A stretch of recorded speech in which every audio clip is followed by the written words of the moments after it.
Hi everyone, good morning. So, we have to understand that each one of us, the 7.1 billion people, is not an accident. Each one of us is created to be here for some purpose, that we are valuable. Know the reasons why you are here, because there's a lot of reasons.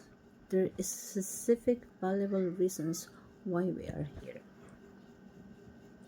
We are not mistaken to be here. We are not accident that we are born here. All of us, each one of us, have the purpose why we are here, and we have to understand that. So think of the time or have a moment for yourself to think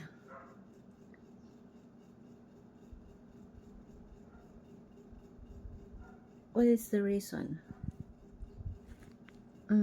or know your value.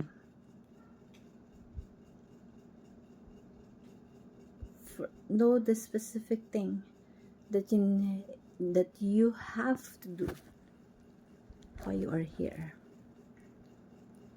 para hindi masayang yung time, yung effort, yung panahon.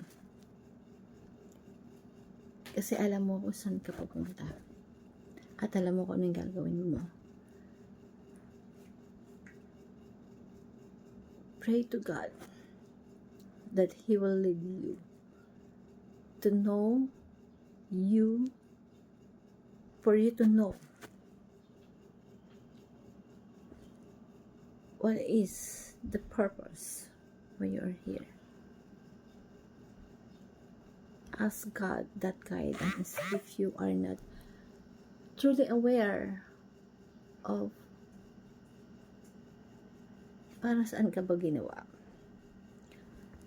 Para saan ba tayo ginawa? And that really is very important. Pag nalaman natin yung dahilan kung para saan tayo ginawa, mas nagkakaroon ng meaning, ng value yung life natin, at mas magagawa mo yung mga bagay-bagay because now you know why you are exist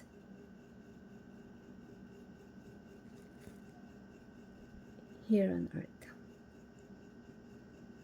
and how important it is why you are here.